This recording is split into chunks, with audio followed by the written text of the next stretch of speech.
Magandang umaga po ng Lunes sa inyong lahat at narito yung latest update natin sa bagyong si Jenny na lumakas na nga at naging isang ganap na typhoon category. At sa ngayon, ang huling lokasyon ng bagyong Jenny ay nasa 655 kilometers silangan ng Apari sa lalawigan ng Cagayan. Taglay niya ngayong pinakamalakas na hangin na 120 kilometers per hour. Kaya ngayon ay nasa typhoon category na siya.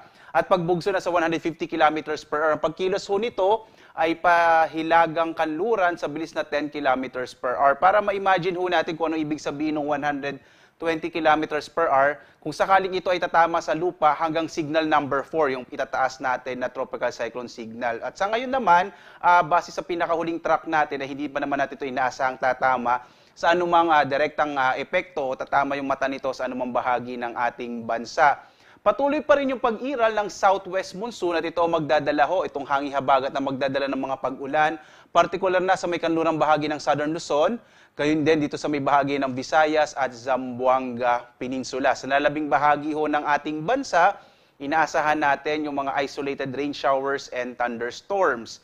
Narito ho yung ating latest track ng bagyong si Jenny. Makikita ho natin sa ating track. Una po, ipapaliwanag ko, ito hong parang lumalaki o cone shape. Ito ay tinatawag na forecast confidence cone. Ibig sabihin sa mga susunod na araw, ito hong na nakita nyo, ito ho yung track niya. Yung sentro ho ng track o yung mismong mata ng bagyo, posibleng matagpuan either ho dito sa may pinaka-northern part ng Taiwan o hanggang dito sa may Batanes. Habang tumatagal ho kasi, itong ating forecast confidence cone ay lumalawak dahil po pwede hong magbago yung mata o yung sentro kung saan pupunta ho yung sentro ng mata ng bagyo. So ipapaliwanag ko po, hindi ho lumalaki yung sentro ng bagyo, ang lumalaki ho yung lugar kung saan maaring makita yung mata ng bagyo sa mga susunod na araw. Kaya lagi ho tayong tumutok sa Pag-asa upang makita ho natin yung ating mga latest update kung nasaan na yung inaasahang magiging sentro ng mata ng bagyo. Mamayang hapon nga ho, inaasahan natin nasa 580 kilometers na ho silangan ng Akalayan, habang bukas sa 420 kilometers silangan ng Basco yung sentro ng mata ng bagyo, at 330 kilometers naman pag-araw ho ng Martes, yung sentro ng mata ng bagyo. Sa ngayon nga, hindi pa natin nakikita or maliit ho yung chance sa ngayon na tumama sa kalupaan ng Batanes. Maliban na lamang kung ito ay kikilos ho patimog. Ang nakikita ho natin, araw ng Huwebes, tatama yung mata ng bagyong si Jenny dito sa may southern part ng Taiwan. At bandang madaling araw ng Biyernes, nasa labas na ito ng Philippine Area of Responsibility.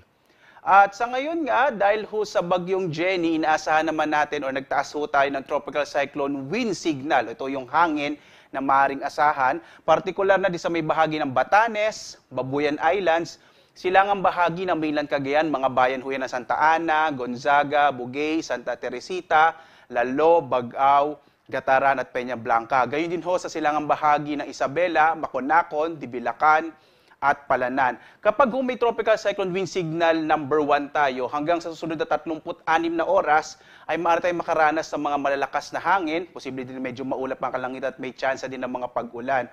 Pero po, posible rin naman na medyo maaraw pa yung panahon dahil nga mangyayari pa lamang, kaya ho siya tinawag na warning. So sa mga lugar ho na ito, wag ho kayong magulat kung hindi pa ganun kalakas yung hangin kasi mararanasan pa lamang siya. Kaya dapat maghanda po tayo sa mga sandaling ito na kung saan nga maaring makaapekto itong bagyong Jenny, particular na sa extreme northern Luzon. Samantala, ito yung natin inaasahang magiging lagay ng panahon sa araw na ito. Itong silangang bahagi ng Luzon, kasama na yung Cagayan, Isabela, Aurora, Bicol Region. Inaasahan natin yung malaking tsansa ng mga pag-ulan. Gayon din dito sa may bahagi ng Mimaropa. Dulot ho yan ng epekto ng trough o extension ng bagyong Jenny at ng hanging habagat. Kasi pinalalakas ho ng bagyong Jenny yung hanging habagat na magdadala ho ng maulap na kalangitan. Sa nalalabing bahagi ng Luzon, kasama na dyan of course yung Metro Manila, inaasahan ho natin medyo maulap, posibleng bagyang maulap hanggang sa maulap yung kalangitan at posible pa rin yung mga pag-ulan sa hapon hanggang sa gabi. Kaya mainam ho, magdala pa rin tayo ng mga pananggalang sa ulan. Sa mga sunod na araw, inaasahan natin itong kanlurang bahagi ho ng Central Luzon, Bataan, Zambales, Calabarzon. Posibleng maging maulap din yung kalangitan dahil nga palalakasin pa rin yung hanging habagat. Yung agwat ng temperatura sa Lawag, 26 to 32. Sa Baguio, 17 to 25. Sa Tuguegarao, 25 to 31. Sa Kamaynilan, hanggang 31 degrees Celsius. Sa Tagaytay, hanggang 30. sa Legazpi hanggang 31 degrees Celsius, dito sa Calayan Islands hanggang 32 degrees Celsius, sa Puerto Princesa ay hanggang 32 degrees Celsius ang inaasahang temperatura. Samantala, dito tayo sa bahagi ng Kabisayaan, malaking bahagi ng Visayas ay makararanas ng maulap na kalangitan at malaking tsansa ng mga pag-ulan, dulot nga rin ho yan ng hanging habagat at yung extension na rin o trough ng bagyong si Jenny. Agwat ang temperatura sa Iloilo ay mula 25 to 32, sa Cebu ay 26 to 32, habang sa Tacloban 27 to 33 degrees Celsius.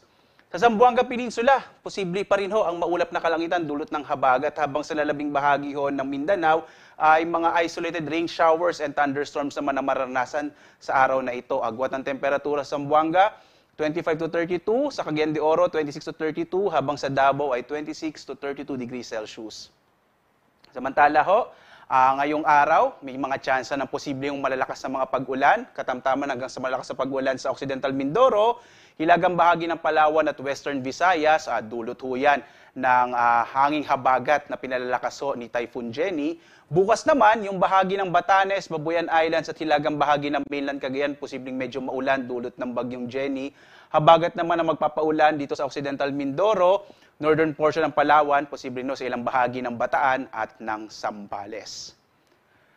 At posible ho, dito sa mga lugar kung saan ho posibleng magkaroon ng malalakas sa mga pag-ulan, ang mga biglaang pagbaha at pagguho ng lupa, kaya iba yung pag-iingat ho, lalo na doon sa mga lugar na prone dito sa mga pagbaha, yung malaki yung tsansa ng mga pagbaha, lalo na kapag mga steep slope o masyadong matatarik na mga lugar, at saka medyo mabababang mga bahagi ng mga bayan o lalawigan na binanggit ho natin. Samantala, posible rin yung mga bugso ng hangin, dulot ho ng southwest monsoon sa ilang bahagi ng Mimaropa, malaking bahagi ng Mimaropa, Western Visayas at Bicol Region sa araw na ito, habang bukas sa Kamaynilaan, Calabarzon, Mimaropa, Bicol Region, Western Visayas, dulot din ng hangin habagat, posible hong may mga pagbugso tayo ng hangin. Nagtaas din ho tayo ng gale warning dito sa may Batanes at Babuyan Islands. Inaasahan kasi natin na magiging maalon yung karagatan habang papalapit itong bagyong Jenny. Papalapit ho dito sa may baha, sa may extreme northern Luzon. Delikado pong maglayag yung mga maliit na sakyang pandagat at maliliit na mga bangka dito sa bahaging ng ating bansa sa may extreme northern Luzon, dulot nga ng malalakas na pag-alon ng karagatan. Samantala ho, patuloy tayong nagpapaalaala na lagi po tayong tumutok sa mga update ng Pag-asa. Naglalabas po tayo ng Tropical Cyclone Bulletin every 6 hours. Susunod every 6 hours, so mamayang alas 11, meron tayong another update at yung mga weather advisories para sa habagat.